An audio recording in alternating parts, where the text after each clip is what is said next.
Falas atau valuta asing adalah mata uang asing atau mata uang negara lain yang diterima, dipakai, dan diakui sebagai alat pembayaran yang sah dalam perdagangan internasional.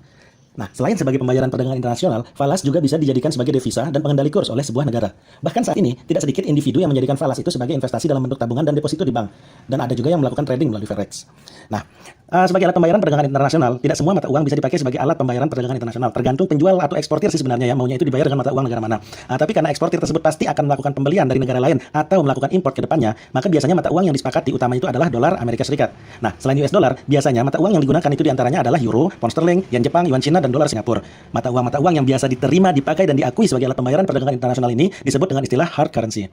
Nah, tadi kan ada hard currency tuh. Nah, sekarang ada istilah soft currency. Nah, di soft currency inilah mata uang rupiah kita yang tercinta itu berada bersama dengan mata uang negara lain yang dianggap kelas 2, seperti baht Thailand, ringgit Malaysia, dong Vietnam, rupiah India, dan lain-lain.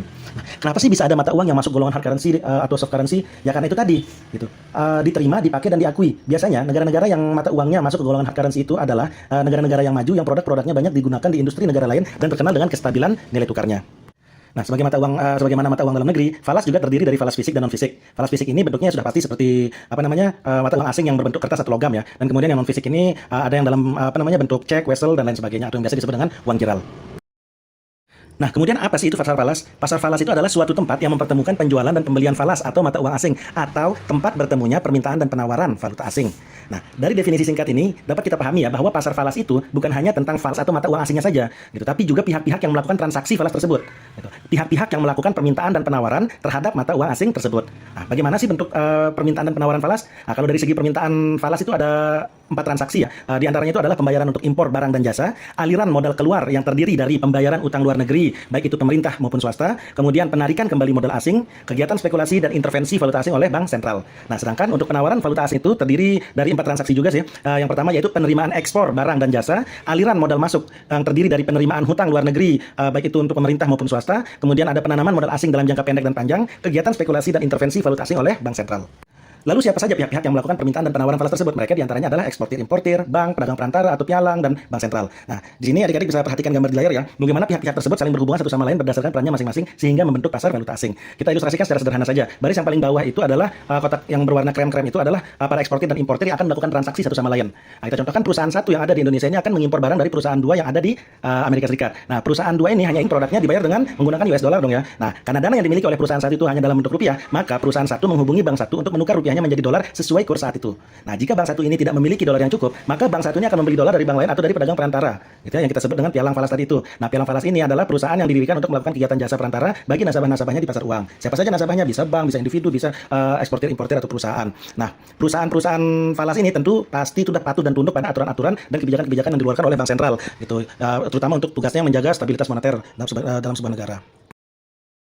Nah, kemudian apakah hanya eksportir dan importir saja yang bisa masuk ke dalam pasar falas? Tentu tidak. Individu-individu pun bisa masuk ke dalamnya. Gitu ya. Tadi itu kan kita hanya contohkan secara sederhana saja. Nah, kita contohkan nih, misalnya saya akan melanjutkan studi ke Inggris gitu ya. Karena rupiah itu tidak berlaku di Inggris, maka saya harus menukarkan rupiah yang saya miliki ke pound sterling, mata uang Inggris. Nah, saya bisa melakukan hal tersebut dengan melakukan penukaran di bank atau money changer. Nah, jika saya memiliki rupiah sebesar 500 juta, maka menurut kurs yang berlaku hari ini, misalnya aja ya, harga 1 pound sterling itu sekarang adalah 19.575 rupiah. Maka saya akan mendapatkan sejumlah 25.542 pound sterling, gitu ya. Nah, tapi ternyata besoknya perjalanan saya harus dibatalkan karena Inggris menutup kedatangan dari Indonesia karena ada COVID gitu ya. Itu nggak tahu bukanya dalam waktu kapan gitu, nggak bisa dipastikan. Nah, saya pun kembali ke money changer kemarin untuk menukarkan pound sterling yang saya miliki, gitu kan.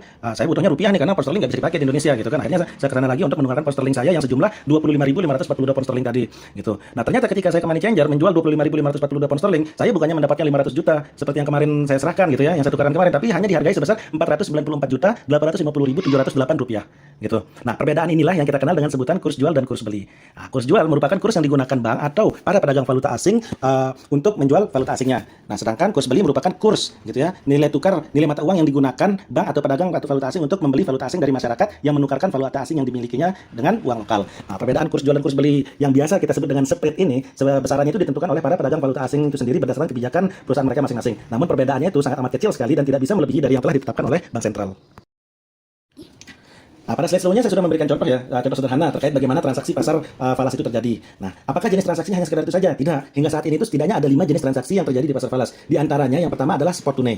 Nah, transaksi spot tunai adalah transaksi yang dilakukan dengan saling menukarkan valuta asing atau banknote yang kita miliki secara langsung saat itu juga. Nah, contoh transaksi spot tunai adalah transaksi yang kita lakukan pada money changer atau bank sebagaimana yang saya contohkan di slide sebelumnya tadi. Nah, kemudian yang kedua adalah transaksi spot transfer. Contoh transaksi spot transfer ini adalah seorang pengusaha yang melakukan pembayaran impor barang menggunakan layanan jasa transfer internasional. Penyerahan uang dalam transaksi spot transfer ini dapat terjadi di dalam 3 pilihan periode waktu ya, yang dapat dipilih sesuai dengan kebutuhan dan biaya yang akan dikeluarkan oleh pengusaha itu sendiri. Nah, pembagiannya itu menjadi spot, ya, merupakan transaksi spot normal dengan penyerahan 2 hari kerja setelah tanggal transaksi. Kemudian yang kedua yaitu ada sebutan istilah TOM, adalah transaksi spot dengan penyerahan pada hari kerja berikutnya setelah kontrak transaksi atau biasa disebut itu istilahnya one day settlement. Kemudian today. Nah, apabila penyerahan dilakukan pada hari kerja yang sama dengan tanggal transaksi. Nah, selain perbedaan waktu penyerahan uang, 3 jenis transaksi spot transfer tadi itu juga memerlukan biaya yang berbeda. Transaksi spot yang makan waktu 2 hari itu berbiaya normal, sedangkan spot value today berbiaya yang paling mahal karena dia harus bisa nyampe langsung pada hari yang sama. Nah, kemudian selanjutnya ada transaksi forward. Adanya kebutuhan untuk melakukan pembayaran hutang ataupun pembiayaan ekspor dan impor dalam valuta asing menimbulkan risiko fluktuasi kurs falas. Terlebih lagi pada transaksi valuta asing yang baru akan berlangsung beberapa hari hingga beberapa bulan ke depan. Ya. Nah, oleh karena itu para pelaku transaksi membutuhkan jenis transaksi falas yang dapat meminimalkan risiko atau kerugian akibat fluktuasi nilai tukar. Salah satu caranya adalah dengan melakukan transaksi forward. Gitu. Nah, transaksi forward ini adalah perjanjian atau kontrak untuk melakukan transaksi valuta asing dengan kurs dan jumlah yang disepakati pada awal transaksi dan penyerahan dana dilakukan kemudian minimal itu setelah 2 hari dari tanggal transaksi. Nah, selain perbedaan waktu penyelesaian transaksi falas, perbedaan transaksi spot dan forward adalah pada kurs yang digunakan pada saat transaksi. Nah, perbedaan kurs inilah yang menjadi mekanisme yang disebut dengan hedging ya, atau pelindung nilai bagi pihak yang ingin menghindari risiko kurs yang berfluktuasi tadi.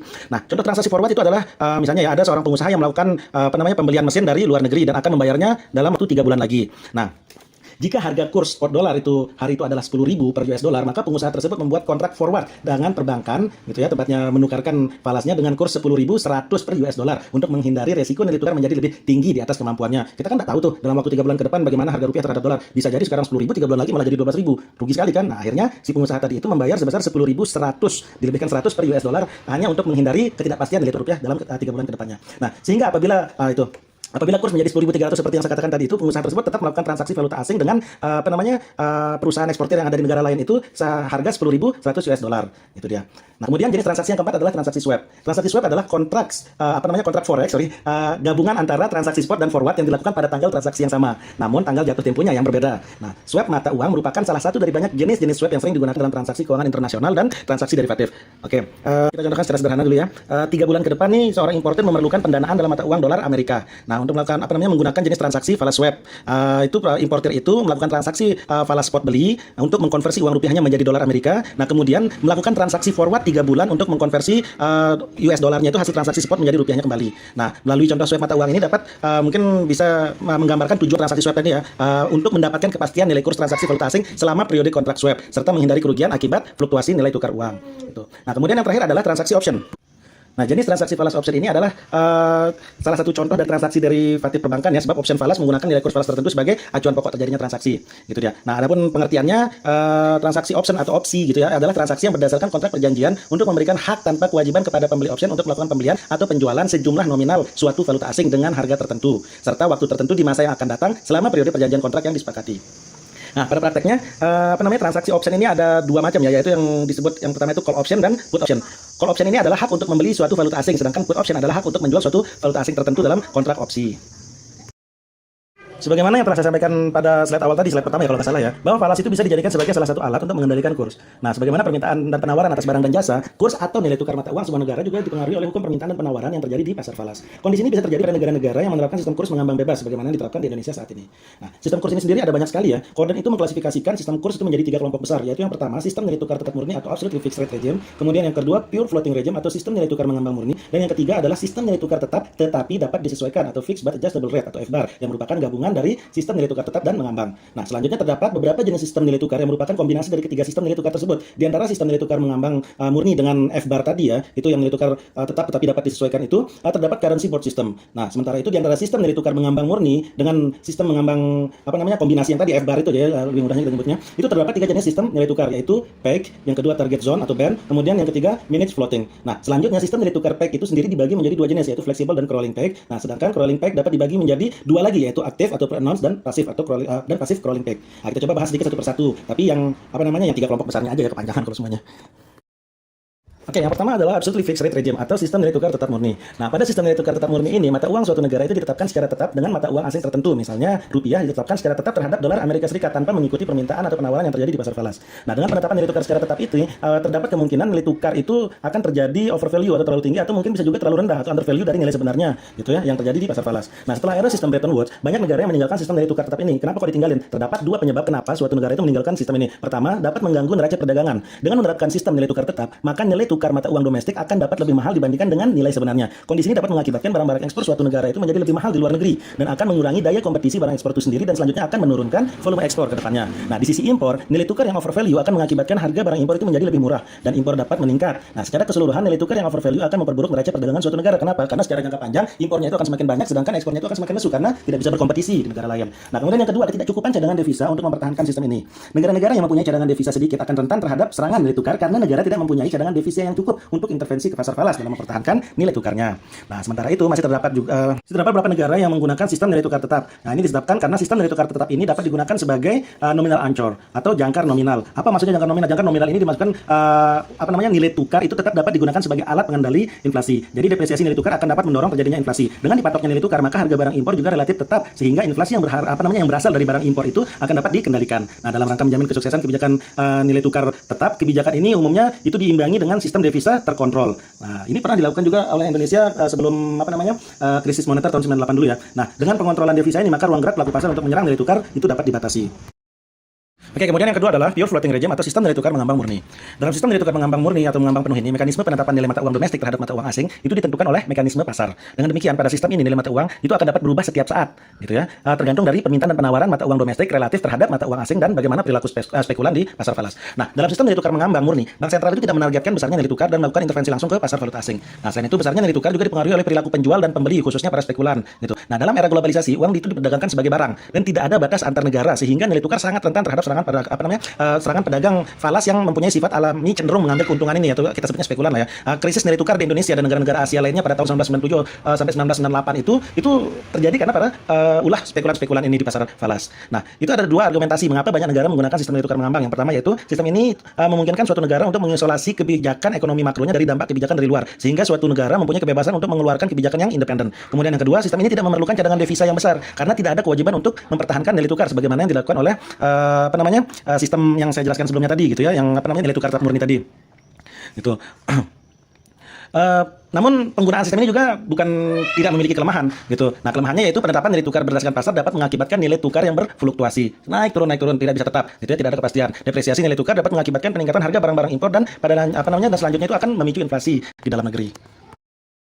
Nah, kemudian yang ketiga adalah fixed but adjustable rate atau FBAR. Sistem nilai tukar tetapi dapat disesuaikan. Nah, sistem nilai tukar FBAR ini sering disebut dengan sistem adjustable peg. Dalam sistem nilai tukar FBAR, besarnya nilai tukar itu ditetapkan oleh pembuat kebijakan bank sentral dan dipertahankan melalui intervensi langsung di pasar valuta asing atau bank sentral mengarahkan pasar dengan jalan menjual dan membeli falas dengan harga tetap. Sistem ini dicirikan dengan adanya komitmen dari bank sentral atau pemerintah untuk mempertahankan nilai tukar sebesar tertentu gitu ya. Nilai tukar dapat berubah tetapi penyesuaiannya jarang dilakukan untuk menjaga kredibilitas dari pemerintahan itu sendiri. Nah, perubahan nilai tukar mencerminkan persepsi resmi dari pemerintah mengenai perubahan fundamental ekonomi yang memerlukan penyesuaian nilai tukar atau terdapatnya tekanan pasar yang kuat yang mempengaruhi cadangan devisa sehingga memaksa perlu menyesuaikan nilai tukar. Nah, dalam hal mobilitas arus modal rendah, sistem ini dapat mendorong terciptanya kebijakan moneter dan kebijakan nilai tukar independen. Rendahnya arus modal akan mempermudah otoritas moneter untuk menyusun dan mengimplementasikan kebijakannya tanpa perlu khawatir terhadap arus modal masuk dan arus modal keluar. Nah, demikian halnya dengan kebijakan nilai tukar dapat disesuaikan otoritas moneter tergantung dari faktor fundamental ekonomi dan kondisi pasar valuta asing. Nah, sementara itu dalam hal arus modal yang cukup tinggi, kebijakan moneter itu tidak dapat dilakukan secara independen. Nah, sedangkan kebijakan nilai tukar masih dapat dilakukan secara independen. Tingginya arus modal mengakibatkan tingginya tekanan terhadap nilai tukar sehingga kebijakan bank sentral diarahkan untuk memelihara stabilitas nilai tukar. Nah, selain ketiga sistem yang sudah saya jelaskan tadi, ada pula yang disebut dengan teori purchasing power parity. Teori yang dikemukakan oleh seorang ekonom asal Swedia yang bernama Gustav Kessel ini mendasarkan teorinya bahwa perbandingan nilai satu mata uang dengan mata uang lain itu ditentukan oleh daya beli uang tersebut terhadap barang atau jasa di masing-masing negara. Penghitungan kurs berdasarkan teori ini terbagi menjadi dua, yaitu purchasing power parity absolute dan purchasing power parity relatif. Pada purchasing power parity absolute, kurs itu ditentukan oleh tingkat harga di masing-masing negara. Nah, kita langsung masuk aja ya pada contoh supaya nggak bingung. Harga sebuah iPhone XS Max di Indonesia ketika baru pertama kali keluar pada bulan Juni 2018 itu seharga Rp20.500.000. Sedangkan di negara asalnya varian iPhone yang sama itu dibanderol dengan harga $1.099. Berdasarkan teori purchasing power parity, maka nilai tukar rupiah terhadap dolar itu seharusnya sebesar Rp20.500.000 dibagi $1.099 yang menghasilkan angka sebesar Rp18.653,32.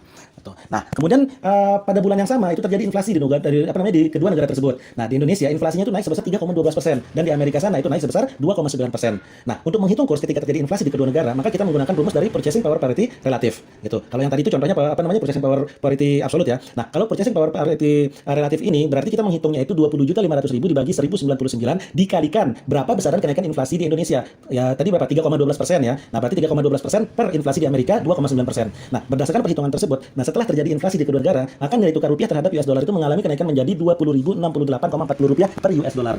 Nah, jadi berdasarkan daya beli penduduk di Indonesia dengan penduduk di Amerika pada bulan Juni 2018, nilai tukar rupiah terhadap US dollar adalah sebesar 18.563 per US dollar sebelum terjadinya inflasi dan 20.068 per US dollar ketika telah terjadi inflasi. Nah, namun jika kita merujuk pada kurs tengah di pasar spot pada bulan dan tahun yang sama, 19 Juni 2018 ya, nilai tukar rupiah terhadap US dollar itu berdasarkan permintaan dan penawaran di pasar falas itu adalah sebesar 13.900 per US dollar. Nah, penggunaan teori purchasing power parity ini memang masih menjadi perdebatan di kalangan ekonom moneter dunia. Namun bagaimanapun purchasing power parity tetap digunakan sebagai salah satu tolok ukur dalam menentukan pendapatan dan standar upah layak yang hingga saat ini itu masih digunakan oleh Bank Dunia.